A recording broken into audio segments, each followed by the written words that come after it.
ماشاءاللہ لا حول ولا قوت الا باللہ العلی العظیم اعوذ باللہ من الشیطان الرجیم بسم اللہ الرحمن الرحیم الحمد للہ الذی ہدانا لہذا وما كنا لنهتدي لولا ان هدانا اللہ لقد جاءت رسل ربنا بالحق والصلاة والسلام على رسوله الثقلين محبوب رب المشرقين والمغربين جد الحسن والحسین ابی القاسم محمد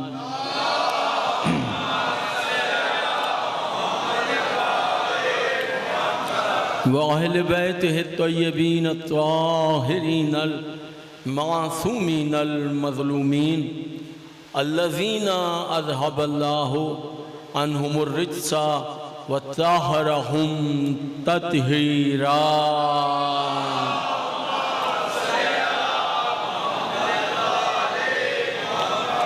وَلَعْنَةُ اللَّهِ عَلَىٰ أَعْدَائِهِمْ أَجْمَعِينَ من ليلنا هذا إلى يوم الدين أما بعد فقد قال الله تعالى في كتابه المبين وخطابه الحميد قوله الحق بسم الله الرحمن الرحيم ألم يجدك يتيما فآوى صلوات سارے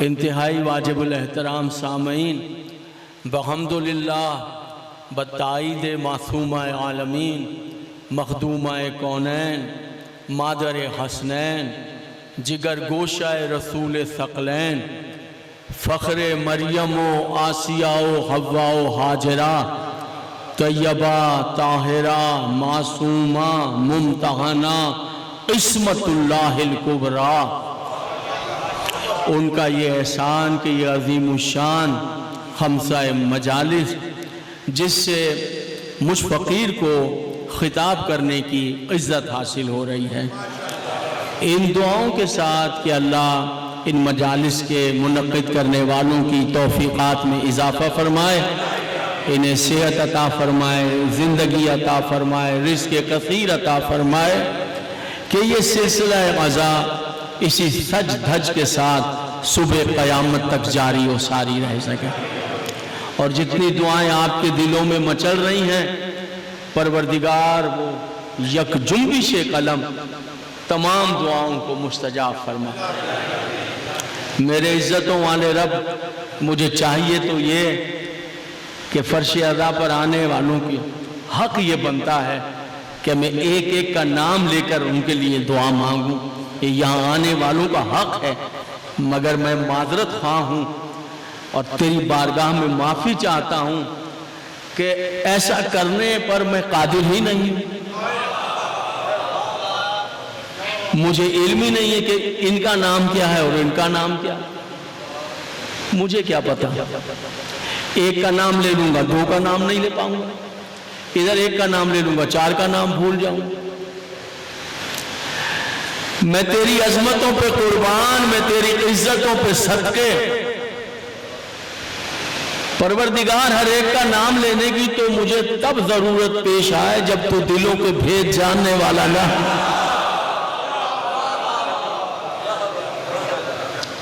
تجھ سے بہتر کون ہے ہمارے دلوں کو جاننے والا پروردگار بے عیب ہے تیری ذات پاکیزہ ہے تیری ذات میرے اللہ تو دعاؤں کو اس وقت بھی جانتا ہے جب دعائیں دلوں میں تخلیق ہی نہیں ہوتی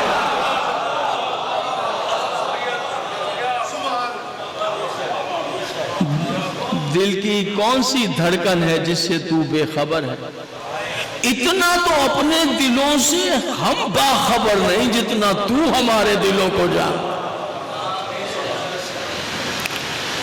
دعائے القمہ میں ایک جملہ ہے مجھے بہت پسند آپ کی عمدگی سماعت کے لیے ہدیہ ہے۔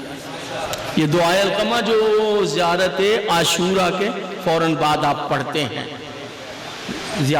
دعائے القمہ، معصوم القمہ کو تعلیم کر رہے ہیں جملہ سے۔ کیا ایک جملے میں اگر میں یہ کہہ دوں توحید کا سارا دفتر بند کر دیا معصوم نے۔ سنیے معصوم کا دعائے القمہ ہونا، میرے اللہ تو وہ ہے، معصوم فرما رہے ہیں کہ پوری کائنات تجھ سے مانگ رہی ہے ہر وقت اپنی دعائیں، ہر وقت تجھ سے طلب کر رہے ہیں۔ پوری کائنات، پوری دنیا اپنے اپنے انداز سے اپنی حاجتیں، سوچئے پوری دنیا مانگ رہی۔ فرماتے میرے اللہ تیری عزت پہ قربان، تو وہ پاکیزہ ذات ہے کہ تجھ سے اربوں خربوں دعائیں مانگ رہے ہیں اور تو کسی کی حاجت کو بھولتا بھی نہیں ہے۔ سبحان، یعنی اس نے بیٹا مانگا ہے۔ اب چار آدمی بات کریں میں بھول جاؤں گا کہ کس کون کیا کہہ رہا ہے۔ اور وہ خربوں، اور صرف انسان ہی نہیں مانگ رہے ہیں، جنات بھی طلب کر رہے ہیں۔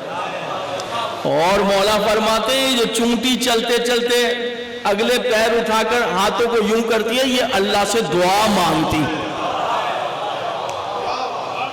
اللہ فرماتے ہیں اگر تم چونٹی کو کوئی غذا دے دو تو آپ دیکھیں کہ فوراً کھڑی ہو کر دعا یوں کرے گی اگلے۔ یہ یا علی بتا سکتا ہے یا اولاد علی بتا سکتا ہے، یہ کون بتا سکتا ہے؟ یہ بات ہے۔ میر انیس کے دو مصرے یاد آئے، چونٹی بھی ہاتھ اٹھا کے کرتی ہے یہ دعا، اے فاقہ کش ضعیفوں کے خالق تیرے فدا۔ تو چونٹیاں بھی دعا مانگ رہی ہیں، انسان بھی مانگ رہے ہیں، جنات بھی مانگ رہے ہیں، اور اس نے بیٹا مانگا ہے، اس نے شفا مانگی ہے، اس نے دولت مانگی ہے، تو بھولتا بھی نہیں۔ ایسا نہیں جس نے بیٹا مانگا تھا اسے دولت دے دی ہے، نہیں، تو بھولتا بھی نہیں کہ کس نے کیا مانگا ہے۔ پروردگار ہم سب جتنے بیٹھے تیرے در کے بھکاری ہیں، ہم سب تیرے در کے فقیر ہیں۔ پالنے والے رات کے اس وقت آرام کو چھوڑ کر آ کر بیٹھ گئے، اس لیے یہاں آ کر بیٹھ گئے ہیں کہ تو نے کہا ہے کہ حسین کا دروازہ میرا دروازہ۔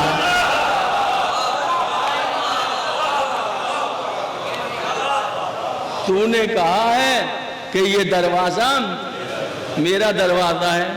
تاریخ کا مشہور واقعہ ہے قرآن میں تفسیر میں کہ پیغمبر اسلام پاکیزہ مسجد نبوی، تو جب مسجد نبوی بنائی تو اس میں تمام لوگوں کے کوارٹر بھی بنا دیے تھے، چونکہ یہ مکے کے رہنے والے تھے، مدینے کے رہنے والے نہیں تھے۔ جب مائگریٹ کر کے ہجرت کر کے آئے تو کوئی کسی کے گھر میں ٹھہر گیا، کوئی کب تک ٹھہرتے، بہرحال گھر تو بنانے تھے۔ 2 ہجری میں پیغمبر نے مسجد بنائی، مسجد نبوی، تو انہی میں سب کے کوارٹر بن گئے، یہ ان کا گھر ہے، یہ ان کا گھر ہے۔ بعد میں اللہ کی آواز ہے میرے حبیب یہ تیری عزتوں والی مسجد ہے، یہ ہر حال میں گزر جاتے ہیں۔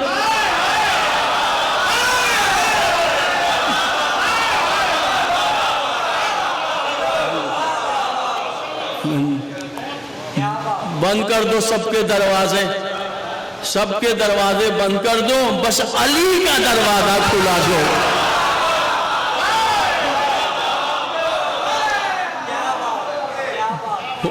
پروردگار کے حکم کے تحت پاکیزہ نبی نے سب کے دروازے بند کر دی، سب آ گئے۔ ظاہری بات ہے ٹھیس پہنچی پر یا رسول اللہ ہمارے دروازے بند اور علی کا دروازہ کھلا۔ پیغمبر نبی رحمت سادہ سا جواب دیا، کہنے لگے نہ میں نے تمہارے دروازے بند کیے نہ میں نے علی کا دروازہ کھلا رکھا، اللہ نے تمہارے دروازے بند کر دیے، اللہ نے علی کا کا دروازہ کھلا جو حضور علی دست بستہ عرض ہے معززین چیچا وطنی، لوگ ہم سے شکایتیں کرتے ہیں آپ کو اولاد چاہیے ہو تو ان کے دروازے پر، صحت چاہیے تو ان کے دروازے پر، رزق چاہیے تو ان کے دروازے پر، مشکلات کا حل چاہیے تو علی کے دروازے، ارے وہ بھی تو ہیں، وہ بھی تو ہیں، وہ بھی تو، کبھی کبھی ان کو بھی یاد کیجئے۔ ہم دست بستہ عرض کرتے ہیں حضور یقیناً ہے، مگر کیا کیجئے جن دروازوں کو اللہ نے بند کر دیا، بند دروازوں پر بھیک مانگنا کہاں کیا؟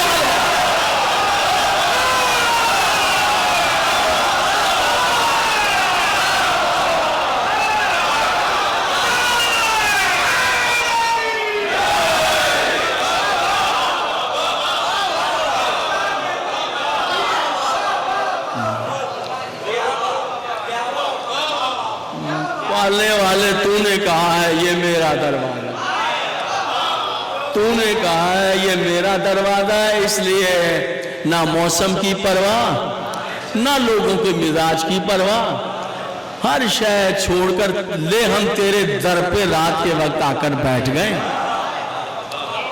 اب دو باتیں ہیں، میں تیرے صدقے جاؤں میرے معبود، دو باتیں، یا تو یک جنبش قلم ہم تمام فقیروں کی دعاؤں کو مستجاب فرما لیں، یا پھر کوئی دوسرا دروازہ دکھا دیں۔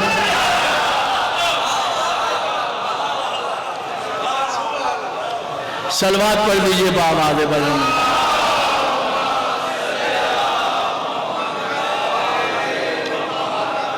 حضور علی انشاءاللہ اس خمسے کے لیے جو عنوان ہے وہ قرآن مجید کی ایک آیت ہے، اور اسی سے رہنمائی میرے اور آپ کے حق میں بہتر ہے۔ سورہ دوحہ ہے، 11 آیتوں کی چھوٹی سی سورہ ہے۔ ارشاد رب العزت ہو رہا ہے، یعنی پاک پروردگار سبحان اپنے رسول پر کیے گئے ایک احسان کو جتلا رہا، ذرا سمجھیے، اپنے محبوب پر کیے گئے ایک احسان کو جتلا رہا ہے، اور قرآن میں رکھ دیا قیامت تک کے لیے۔ بھیا یہ تو ایسی بات ہے جو ہم ایک دوسرے کے لیے نہیں جتلاتے، کجا کہ اس کی پاکیزہ ذات اور پھر اس کا محبوب، اور اسے بدلا کیا کہہ رہا ہے سنیے گا۔ علم یجدک یتیمن فآویٰ، حبیب کچھ یاد ہے کہ تو یتیم تھا،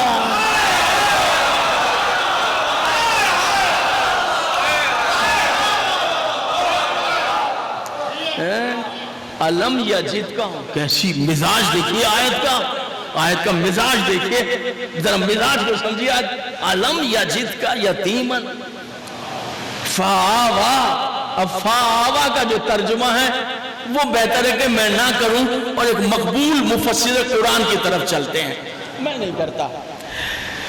تو یتیم تھا، بے سہارا تھا، علم یجدک یتیمن فآویٰ، فآویٰ کا کیا مطلب ہے؟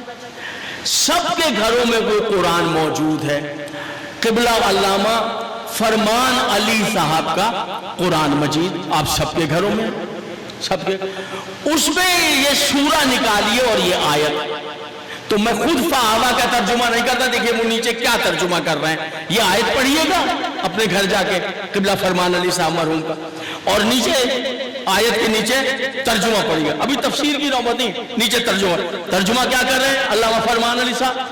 علم یجدک یتیمن، میرے حبیب تو یتیم تھا، علم یجدک یتیمن فآویٰ، اور میں نے تجھے ابو طالب کی گود عطا نہیں کر دی۔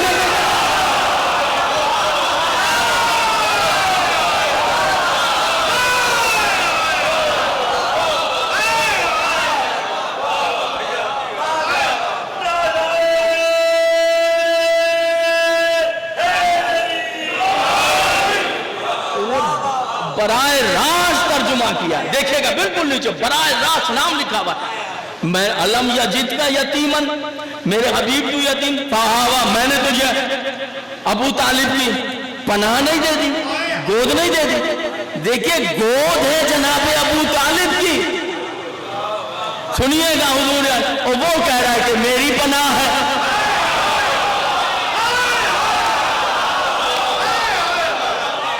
آپ اللہ کی پناہ کو کیا سمجھتے ہیں؟ ارے بھائی اللہ کی پناہ، اللہ کی امان، اللہ کی امان۔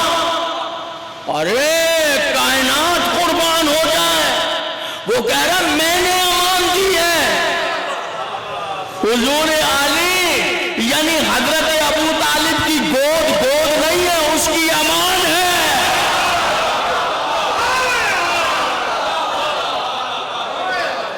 یہ اس کی امان ہے۔ میں نے تجھے یتیم پایا، اور میں نے تجھے، اور یہ واقعہ کیا ہے کہ حضرت عبد المطلب علیہ السلام جو ہیں وہ سردار ہیں مکے کے، اور اگر وہیں سے لے لیں آپ تو وہ بہتر ہوگا، میں ذرا تسلسل پر مہربانی۔ جناب عبد المطلب سردار ہیں، ان سے پہلے ان کے والد بزرگ سردار تھے، ان کا نام تھا جناب ہاشم، اور یہ جو ہاشم ہے انہی سے یہ خاندان مشہور ہو کر ہاشمی ہو گیا، انہی سے یہ خاندان مشہور بنی ہاشم سے۔ اتنے عظیم وہ خاندان تھا، اتنے بڑے سردار تھے جناب ہاشم، بہت بڑے سردار تھے، اتنے بڑے سردار تھے کہ عرب جو ہے اس میں یہ نہریں وغیرہ نہیں ہیں،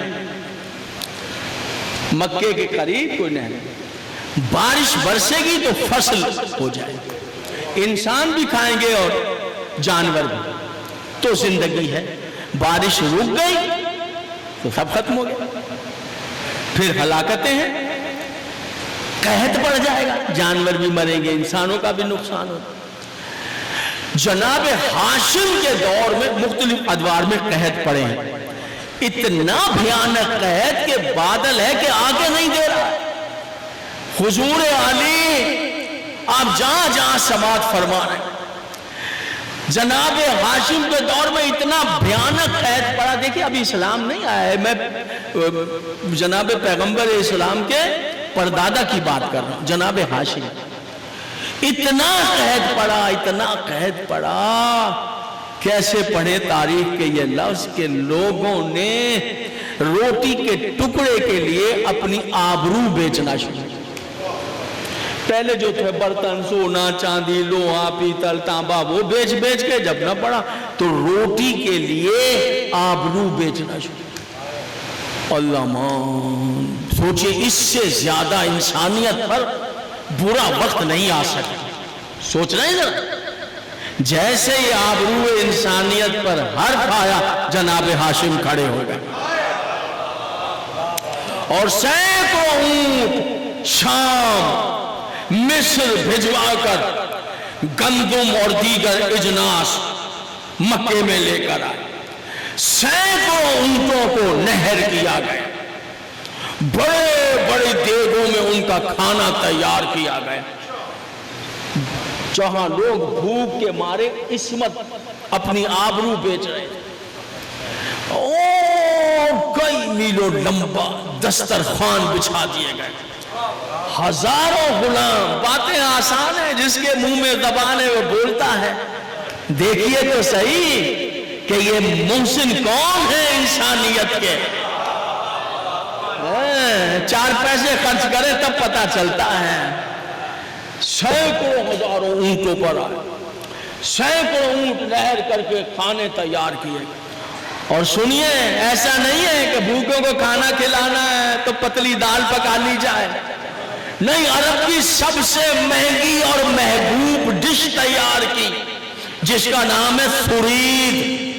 یہ امیر لوگوں کی ڈش تھی، امیر لوگ اپنی بڑی بڑی پارٹیز میں یہ کھاتے تھے، سرید۔ یہ سرید کیا ہے کہ اونٹ کے گوشت کے شوربے میں روٹیاں توڑ کر تھالوں میں ڈال کر کھلانا، یہ عمرہ کی ڈش تھی امیروں کی۔ تو سب سے مہنگی ڈش بنائی اور اعلان کر دیا، غلاموں سے کہا چاروں طرف پھیل جاؤ، اعلان کرو، خبردار آج کے بعد روٹی کے لیے کوئی عزت نہیں بیچے گا۔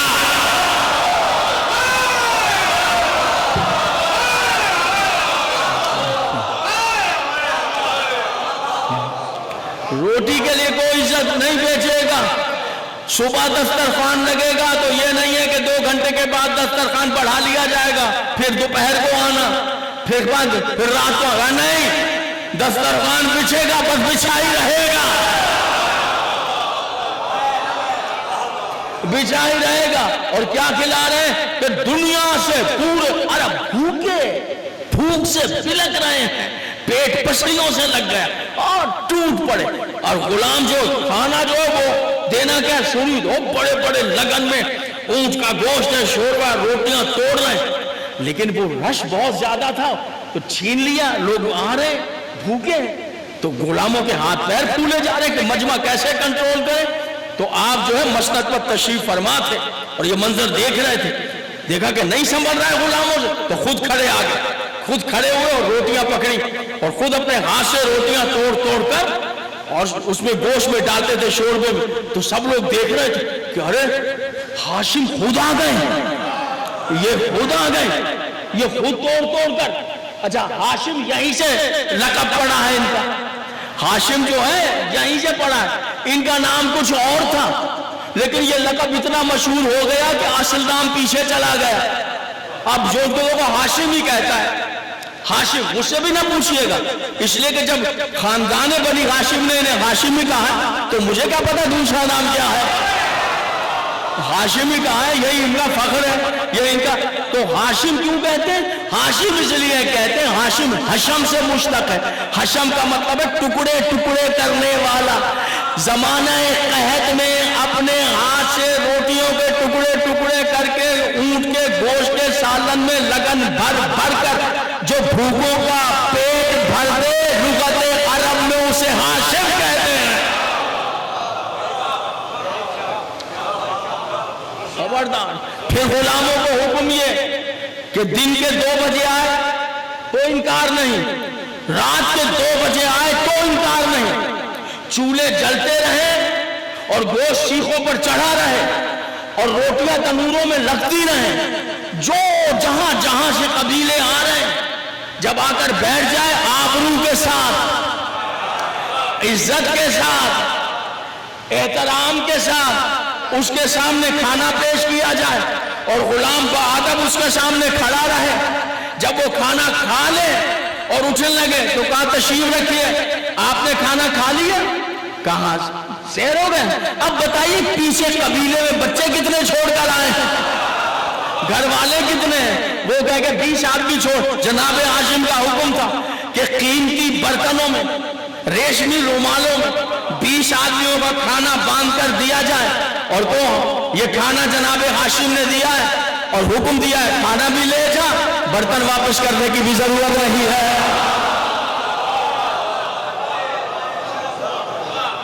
صلوات پڑھیے, بآواز بلند صلوات پڑھیے.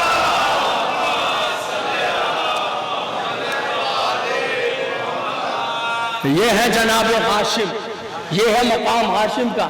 افسوس ہوتا ہے حضور, پتہ نہیں کون کون سے نام آپ کو یاد آتے ہیں جب آپ ٹیلی ویژن پر بیٹھتے ہیں, جب مذاکروں میں جاتے ہیں, پتہ نہیں کہاں کہاں سے نام لاتے. یہ نام پتہ نہیں کیوں نہیں آتے آپ کی زبان پر.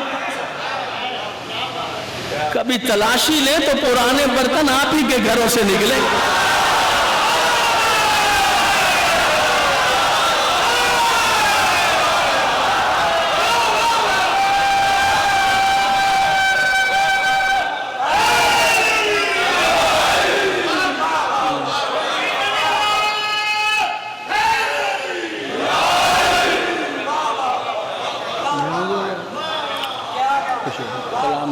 سلامتی.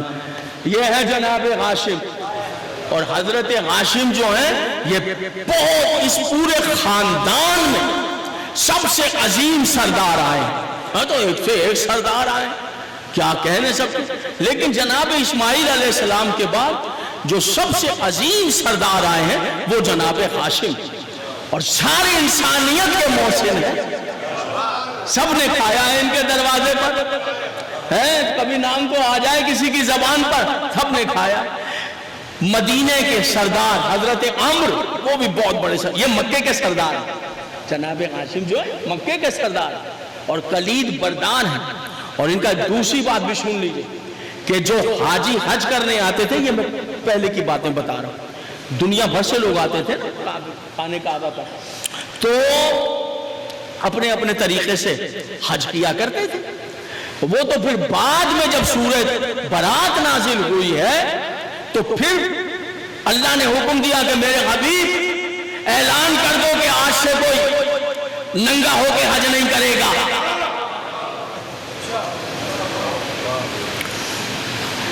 پہلی تقریر کو میں یہاں لے جانا نہیں چاہ رہا تھا، میں اس منزل پر تیسری تقریر چوتھی میں آنا چاہتا تھا، لیکن آپ کے سماعت کی بالیدگی اور شوق سماعت مجھے آج ہی اس جگہ پر لے آیا جہاں مجھے تیسری منزل پر جانا تھا. پیغمبر نے ایک صاحب کو دیا کہ جائیے اس کی تبلیغ کیجئے، مکے جائیے. وہ صاحب لے کر چلے گئے. جہاں بھی آپ کے پاس کوئی بھی تفسیر ہے تو جب آپ یہ سورہ برات کی دیکھیں گے تو آپ کو پتا چل جائے گا، ان کے نام لکھے ہوئے. وہ چلے تو فوراً جبریل آ گئے. بات کو پر درود و سلام، اللہ کہہ رہا ہے میرے حبیب یا تو ان آیتوں کی خود جا کے تبلیغ کیجئے یا وہ جائے جو آپ میں سے ہو.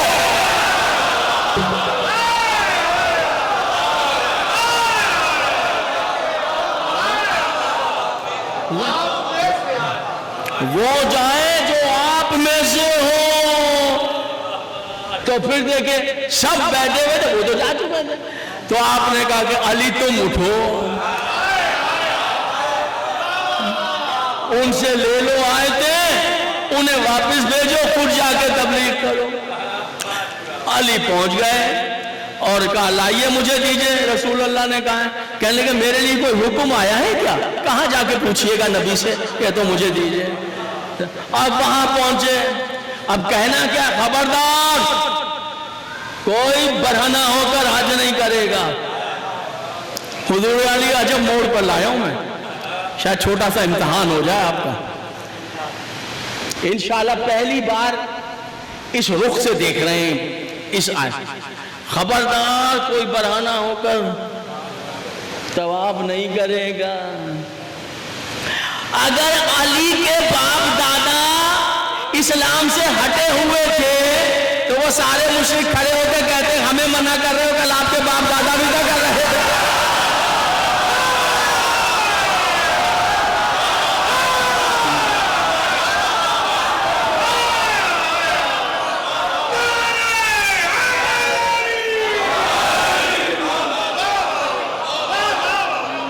متوجہ حضور علی.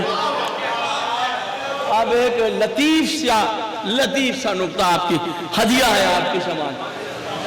کیا نہیں کرو گے؟ برہنہ ہو کر آپ طواف خبردار نہیں کرو گے.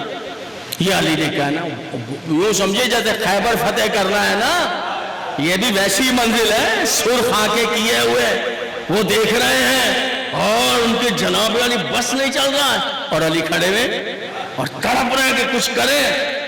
اور علی کہہ رہے ہیں کہ خبردار کوئی نہیں آئے گا، آئندہ کوئی نہیں آئے گا. عجیب بات ہے. اللہ کرے میری بات پہنچ جائے، تاثیر دے دے میرا. اب کیا کرنا ہے؟ برہنہ ہو کر نہیں. اب آپ نے حج کرنا ہے، عمرہ کرنا ہے تو ایسے ڈالنی چاہیے. یہ ادھر ایک دھوتی باندھنی ہے، ایک کپڑا، ایک کو کیسے کرنا ہے نوجوان دوستوں. اب یہاں پر برہنہ نہیں ادھر. اب جن کو برہنہ ہونے کی عادت تھی انہوں نے اسی میں سے ایک بازو نکال لیا.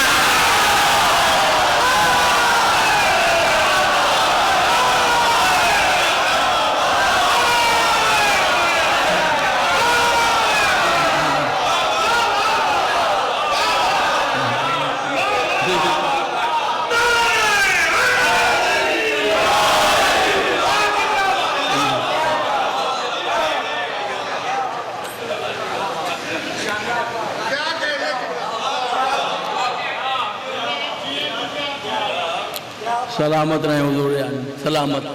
تو یہ مکے کے سردار اور انہوں نے کام کیا کیا کہ وہ جب آتے تھے تو پانی نہیں ہوتا تھا، بڑی شارٹیج تھی پانی.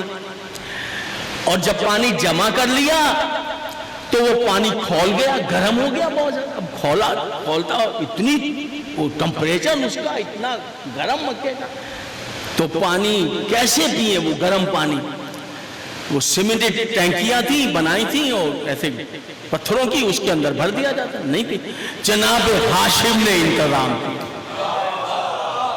ایسا کمال انتظام کیا کہ کعبے کے چاروں طرف. اس ٹائم زمزم جو ہے وہ ابھی ڈسکور نہیں ہوا تھا، اس ٹائم کی بات ہے. چونکہ ذہن میں ہے آپ کو زمزم میں تو پیاس کہاں سے، وہ بتاؤں گا آپ کو کہ یہ کب ڈسکور ہے.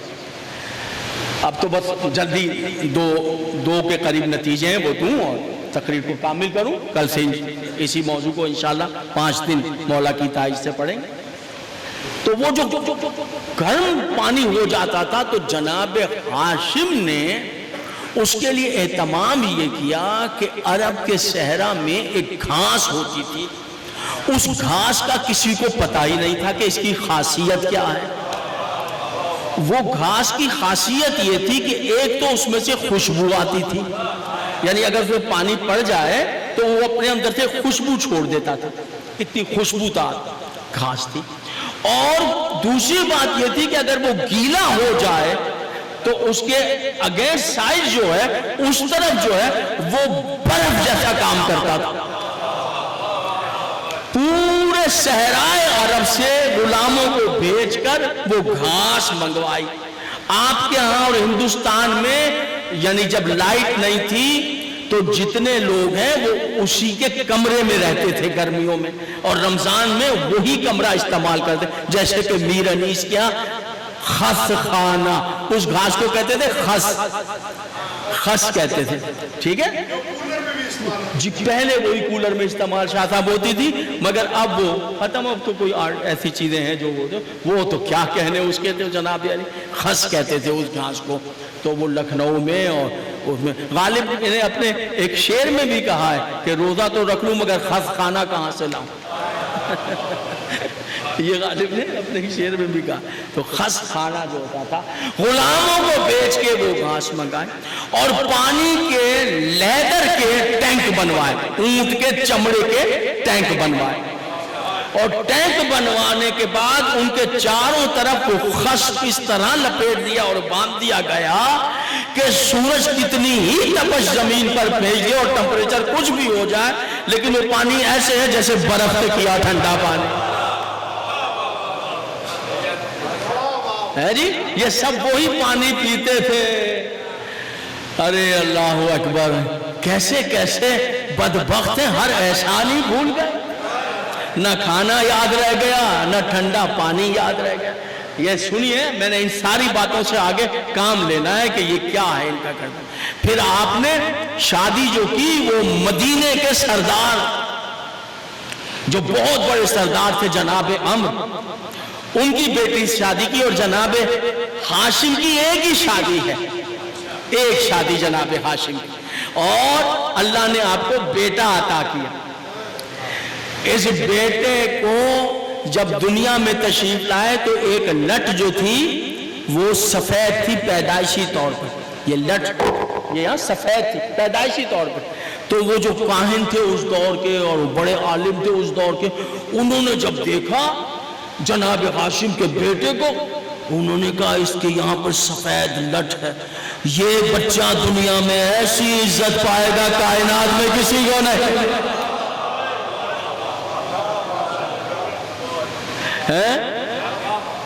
اور انہیں کہا گیا حرم کا چراغ، بیضۃ البلد، حرم کے روشنی.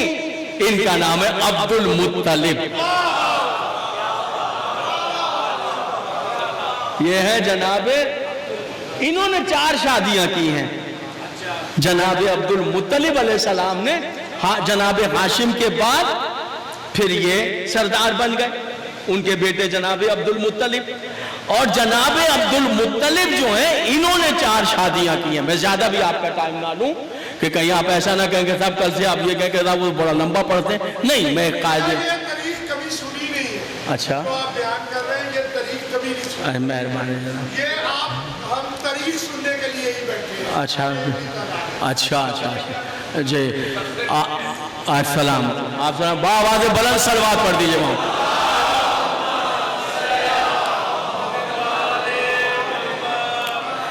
اور آخری شادی جو ہے وہ جناب عبد المطلب کی، یہ اپنے بابا کے بعد جناب ہاشم کے بعد مکے کے سردار بن گئے. یہ سردار ابن سردار ہے.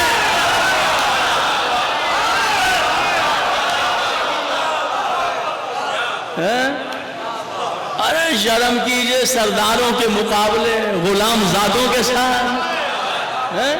یہ سردار ابن سردار ہیں، اور سردار بھی مکے کے، اور محافظ حرم، اور حاجیوں کی سقائی کرنے والے اور کھانا کھلانے والے. یہ بات ہے بڑی آسان کہ حاجیوں کو پانی پلا دینا، کھانا، جی کلیجہ چاہیے اور ان کو کھانا کھلانا جن کا ایک اونٹ کے علاوہ پیٹ بھی نہیں بھرتا.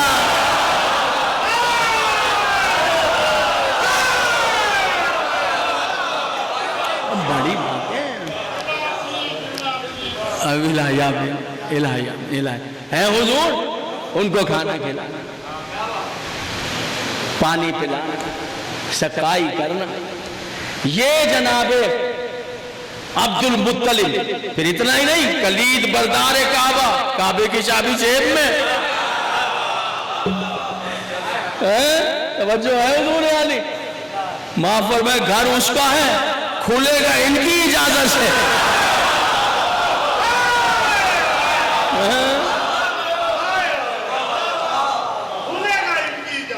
سبحان اللہ سبحان اللہ. تو جناب عبد المطلب علیہ السلام نے 4 شادیاں کی، اور آخری جو شادی ہے وہ ہے جناب فاطمہ مخزومیہ سے. فاطمہ مخزومیہ. اور اللہ نے فاطمہ مخزومیہ سے 2 گوہر نایاب عطا کیے جناب عبد المطلب کو. ایک کا نام ہے عبداللہ، ایک کا نام ہے ابو طالب.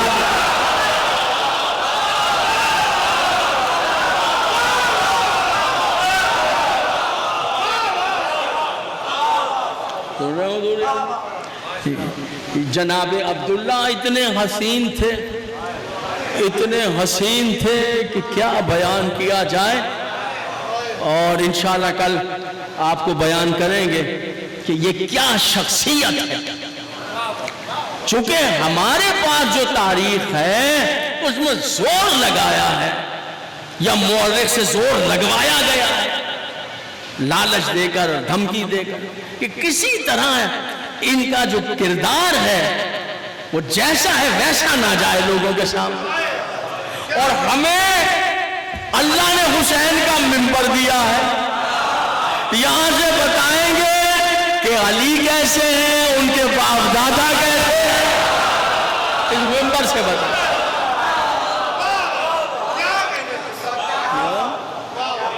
سلامت رہیں جی، آپ خوش رہیں، آپ سلامت رہیں، آپ سلامت رہیں.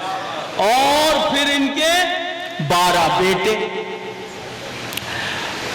12 بیٹے. دعا مانگی تھی کہ میرے اللہ تو مجھے 12 بیٹے دے دے. تو اللہ وہ تنگ کرتے تھے، پریشان کرتے تھے. دیکھیں یہ تقریر جو ہے نا یہ کنٹینیو رہے گی، تو پھر آپ کو ایک ایک چیز واضح ہوتی چلی جائے ان کی امداد کے ساتھ. کچھ چیزیں ایسی ہیں جو ابھی میں کہہ رہا ہوں تفصیل طرف ہے، شرح ہونی چاہیے، وہ آگے آتی چلی جائے. چونکہ اب تو ماشاءاللہ خمسہ پڑھ رہے ہیں نا، ایک مجلس کا اور مزاج ہوتا ہے، خمسے کا اور مزاج ہوتا ہے، عشرے کا اور مزاج ہوتا ہے. ٹھیک ہے، اسی اعتبار سے انشاءاللہ کل پھر ملیں گے. کل بیٹھیں. تو حضور عالی میرے واجب الاحترام سامعین، انہوں نے کچھ وجوہات تھیں جس پر انہوں نے منت مانی کہ میرے اللہ مجھے بیٹے دے، مجھے 12 بیٹے دے دے، اور اگر تو نے میری منت پوری کی تو میں ایک بیٹا ان میں سے تیری راہ میں ذبح کر دوں. میں اپنے بیٹوں میں سے ایک کو تیری راہ، یہ منت مانی، یہ منت. خیر 12 بیٹے. اور اب جب 12 بیٹے اللہ نے دے دی، اور دنیا سے تشریف لے جا رہے تھے، تقریر کا آخری جملہ فضائل کی حد تک. تو جب دنیا سے جا رہے تھے تو پوتا بیٹھا ہوا تھا، پوتا بیٹھا ہوا تھا اور 11 بیٹے بھی بیٹھے ہوئے تھے، ایک نہیں، کل وضاحت ہوگی. تو کہنے لگے میں دنیا سے جاتے ہوئے جو رنج لے کر جا رہا ہوں اور جو اذیت لے کر جا رہا ہوں، وہ میرا یہ جو پوتا ہے اس کے بارے میں پریشان ہوں. اب میرے بیٹوں تم مجھے بتاؤ کہ تم میں کون ہے جو اس نور خدا کی حفاظت کرے.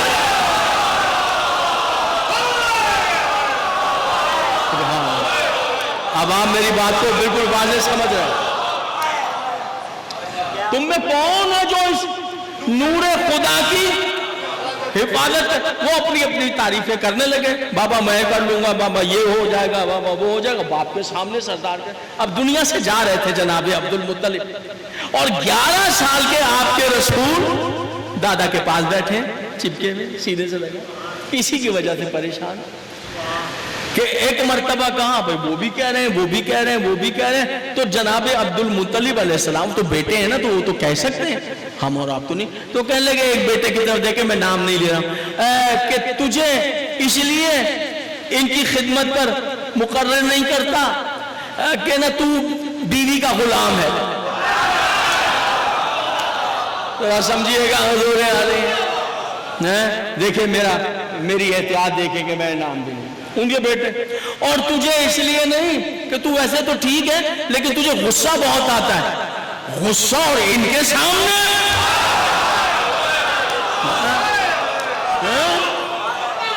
یہ میرا پوتا محمد صلی اللہ علیہ وسلم، تو کوئی یہ بات کہے تو تو بیوی سے پوچھ کے مانے؟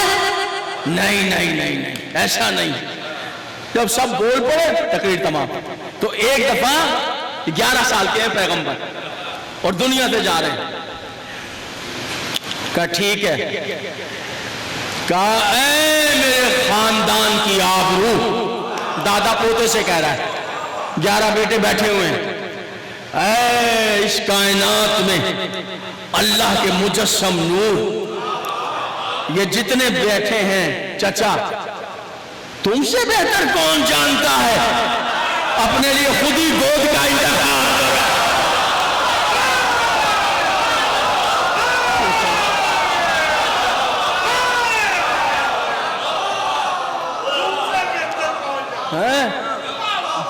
اپنے لیے تقریر تمام ہو گئی، خوش رہے آپ. اپنے یہیں سے کل شروع کریں گے انشاءاللہ. اٹھو اور اپنے لیے خود ہی گود کا انتخاب کرو.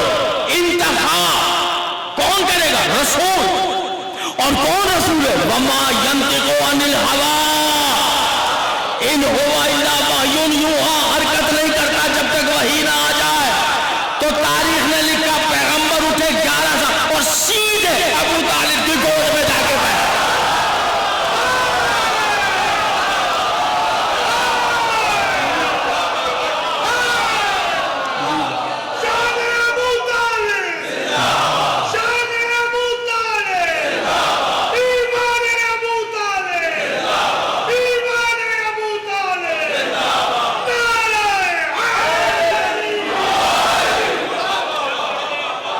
آپ کی زندگیاں دراز، اللہ آپ کی آرزوؤں کو پورا کرے.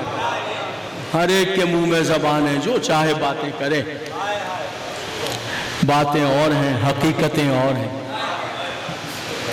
حقیقت کی نظر سے دیکھیے گا تو جنگ بدر پہلی جنگ ہے اسلام اور کفر کی میدان میں. پہلی جنگ بدر سے لے کر کربلا سے لے کر میرے 11ویں امام تک جب اسلام پہ برا وقت آیا، خون ابو طالب کا ہی کام ہے. یہ حقیقت ہے. سوچئے گا کہ کیا حقیقت ہے. حقیقت ہے، کوئی اور بتائے، کوئی آگے بڑھے، کوئی آگے بڑھے. جنگ بدر کا نام لیا میں نے. عبیدہ بن حارث بن عبد المطلب شہید ہوئے. تو کون ہے؟ ابو طالب کے بھتیجے. تو بدر سے لے کر میرے 11ویں امام کی شہادت تک خون ابو طالب کا کام آ رہا ہے اسلام. نہیں عزادارو اتنا ہی نہیں ہے، آپ بہت کثیر تعداد میں تشریف لائے، اللہ نظر بس سے محفوظ. اتنا ہی نہیں، جب برا وقت آیا ہے ابو طالب کی بیٹیوں کی چادریں بھی کام.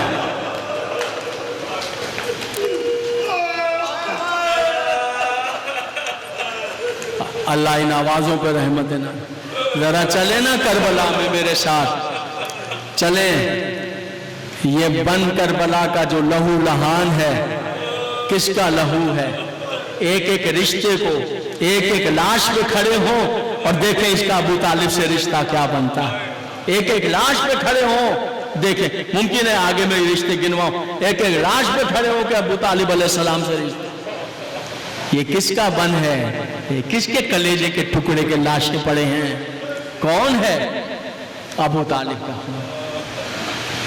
ویران جنگل اجڑ گیا، کس کا گلشن اجڑ گیا؟ ابو طالب کا. دین بچا ہے نا، کلمہ بچا ہے نا، اذانیں اقامتیں نمازیں بچی ہیں، روزے بچے ہیں نا، گھر تو اجڑ گئے.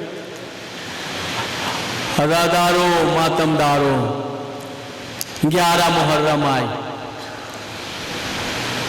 لاشیں چلے گئے، آدھا چلے گئے، بن میں لاشیں پڑے ہیں.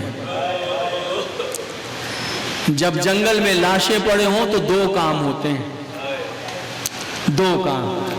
ایک تو لاشوں سے بدبو آتی ہے، بو آتی ہے، اور دوسرا جنگل کے جانور آ جاتے ہیں اور لاشوں کو نقصان پہنچاتے ہیں. کربلا میں بھی تو لاشیں پڑی ہیں، کوئی بھی تو نہیں رہ گئے. 2 باتیں ہوئی، جانتے ہیں کیا؟ جو لاشیں شہداء کے تھے ان کے زخموں سے ایسی خوشبو آنے لگی کہ پورا جنگل مہک گیا، کربلا پورا بن مہک گیا کربلا کا. خوشبو ایسی آ رہی جو پھولوں میں بھی نہیں، وہ خوشبو آ رہی. اور دوسرا جانور، ہاں بالکل آئے ابو طالب کے لختے جگروں کے ٹکڑوں پہ آئے، نقصان پہنچانا. جانوروں نے لاش سید الشہداء کو گھیر لیا، یہ جنگل کے درندے اور گھیر لیا، اور یہ درندے اپنا سر زمین پہ پٹکتے جاتے تھے اور زبان بے زبانی سے کہتے تھے مدینہ اجڑ گیا ہے،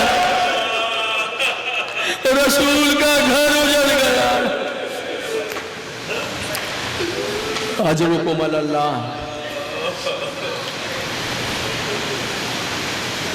آپ کو یاد ہے جب امام حسین آئے تھے 2 محرم تو بنی اسد سے زمین خریدی تھی، پھر انہی کو واپس کر دی کچھ شرائط پر کہ میرے زائر کو قبر کا پتہ بتانا، 3 دن مہمان رکھنا، کھانا کھلانا، یہاں پہ زراعت و تجارت نہ کرنا. انہی واپس کر دی. اور ایک بات کہی تھی، بنی اسد یہ زمین تم رکھ لو، بس اتنا کرنا کہ نا 11 محرم کو آ جانا اور میری لاش کو دفن کر دے. میری لاش انہوں نے سر جھکایا. تم جاؤ اپنی عورتوں کو بھیجو. ان کی عورتیں آ کر کھڑی ہوں، فرزند رسول کہا دیکھو ممکن ہے تمہارے مرد جان کی خوف سے نہ آ سکیں، تم تو عورتیں برقعے پہن کر آ جانا، ہماری لاشوں کو دفن کر دیں. ذرا دیکھیے سید الشہداء کتنی فکر ہے لاش. جب وہ جانے تو کہا تم جاؤ اپنے ننھے ننھے بچے میرے پاس بھیجو. بنی اسد کے بچے آئے، امام حسین کو گھیر کے کھڑے ہو گئے اور کہنے لگے امام حسین بچوں ممکن ہے تمہارے ماں باپ جان کے خوف سے نہ آئے تو تم تو بچے ہو نا، کھیلتے کھیلتے آ جانا اور اپنی جھولیوں میں مٹی بھر کے میری لاش. میں قربان میرے آقا. ایک بات بتاؤں، چہلم قریب ہے اور اللہ کرے کہ آپ چلے جائیں. میں نے یہ منظر دیکھا ہے، باب قبلہ کے سامنے ہم موجود تھے اور حلقہ تھا اور ہم ماتم کر رہے تھے کہ روزہ سید الشہداء سے اناؤنسمنٹ ہونے لگی اور وہ کہنے لگے کہ جلدی کریں یہ جو ہے باب القبلہ کی شارع کو راستے کو خالی کر دیں، ہٹ جائیں. تو ہم جلدی ہٹ جائیں، بنی اسد آ رہے ہیں. تو ہم وہ اس طرف جو مارکیٹ ہے ان کے برآمدوں میں ایسے کھڑے.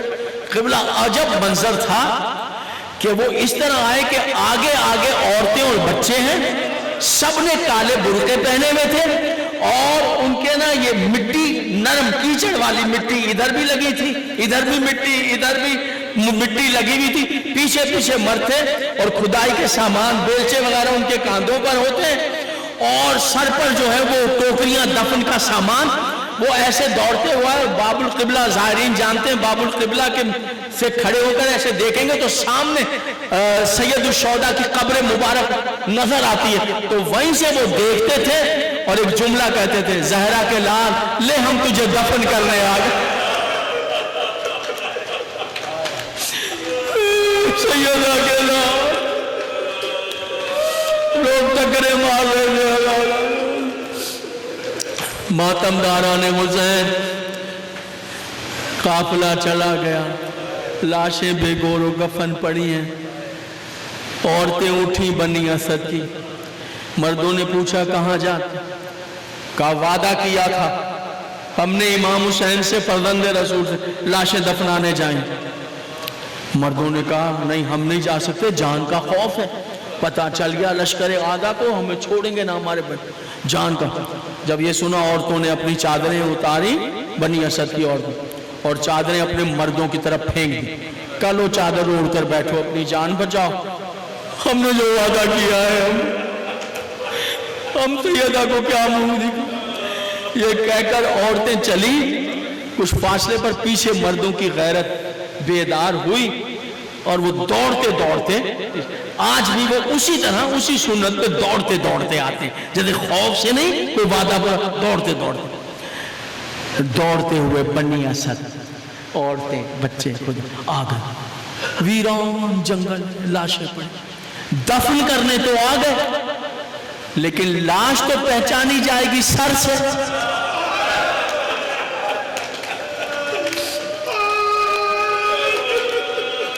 لاشیں تو پہچانی جائیں گی تو سر تو ظالم کاٹ کے لوگ کے سینہ پہ سوار کر کے ساتھ لے گئے. اب پریشان کرے بس بہت کم رہ گئے ایام عذاب ہمارے پاس. رونے کی راتیں بہت کم ہوتی جا رہی. اللہ پر سے قبول کر. پریشان حیران کیسے سوچ ہی رہے تھے کہ کیسے دفن کریں، کس کی لاش. امام علی مقام کی لاش کہاں. یک دیکھا کوفے کی جانب سے گرد اٹھی، گھوڑے سوار ظاہر، دل تھام کے رہ گئے، لرز گئے. کہا اب نہیں بچیں گے، کوئی آ گئے، اب نہیں بچیں گے، جلدی کرو، ٹیلوں کے پیچھے جان بچاؤ، چھپ جاؤ کوئی بچ سکے. جلدی ٹیلوں کے پیچھے چھپ گئے. بنی اسد گھوڑے سوار قریب آ گئے، ٹیلے نیچے نہیں اترا. گھوڑا سوار نے آواز دی اس طرف دیکھے باہر، بنی اسد ٹیلوں کے پیچھے سے باہر آ، نقصان پہنچانے نہیں تمہاری مدد کرنے آیا.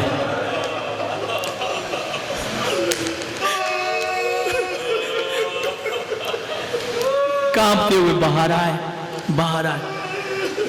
جوان گھوڑے سے زمین پر آئے اور آ کر کہا یہی جملہ سنیے گا حضور، یہی جاننا جملہ سنیے گا، یہی جاننا چاہتے ہو کہ فرزند رسول کا لاشا کہاں ہے؟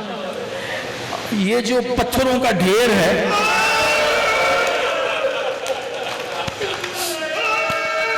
یہ جو ٹوٹی ہوئی تلواروں کا ڈھیر ہے، یہ ٹوٹے ہوئے نیزوں کا ڈھیر ہے، یہ جو ٹوٹے ہوئے تیروں کا ڈھیر ہے. سن سکیں گے بنی اسد نے پتھر ہٹا ہے، ٹوٹے نیزے تلواریں تیر ہٹا کے بنی اسد کہتے ہیں کہ لاشے فرزند رسول اللہ. جوان نے بے ساختہ اپنے آپ کو لاش پہ گرایا، دھانے مار کے روتا رہا. جوان ہمیں احساس ہوا یہ جوان کا دم نہ نکل جائے. ہم نے سنبھالا کہ اے جوان اپنے آپ کو سنبھالیے اور یہ تو بتائیے کہ آپ کون ہیں؟ چپ رہن آپ کون ہیں بتائیں؟ کوئی بنی اسد نے کہا اسی غریب کا واسطہ. ایسے تڑپا جوان جیسے بنا آپ کے مچھلی رو کے کہا میں اسی بے کس کا بیٹا ہوں. تڑپ تڑپ کے بنی اسد نے کہا اس کا بیٹا؟ ظالموں نے تو کوئی بیٹا اس کا زندہ چھوڑے نہیں. اس کو تو ظالموں نے سارے بیٹے اس کے سامنے ذبح کر دیے. اس کا تو ایک بیمار بیٹا بچا تھا. گلے میں توق ڈال کر ہاتھوں میں ہتھیلیاں بیڑیاں ڈال کر ظالم اپنے ساتھ کھینچتے ہوئے لے گئے. رو کے کہا وہی سجاد ہو. دین کو بچانے کے لیے وہ قید ہماری اختیاری ہے مگر قانون پروردگار ہے. معصوم کو غیر معصوم دفن نہیں کر. میں جان امامت سے آیا ہوں. لو مجلس تمام ہو گئے. حسین نے روتے روتے دفن کیا. پھر ساری لاشوں کو اٹھا کر گنجے شہیدہ میں رکھا. آخری جملہ آپ نے بہت گریہ کیا. اللہ آپ کو جزائے خیر دے. ساری لاشیں گنجے شہیدہ میں رکھ کے ایک مرتبہ کہا بنی اسد کوئی چادر ہے؟ بنی اسد نے چادر دی. سجاد نے چادر سنبھالی. فرات کی جانب چل پڑے. اور راجالو بنی اسد نے کہا پیاسے پانی پیش کرے. کوئی جواب نہیں دیا. دریائے فرات میں چادر بچھا دی. آگے بڑھ کے کٹا ہوا بازو اٹھایا. پھر دوسرا بازو. پھر لاش کے ٹکڑے جمع کیے. چٹائی پر رکھ کے کہا کہا میرا چچا عباس کو چلتے ہوئے تیر مارے. لاشیں ٹکڑے ٹکڑے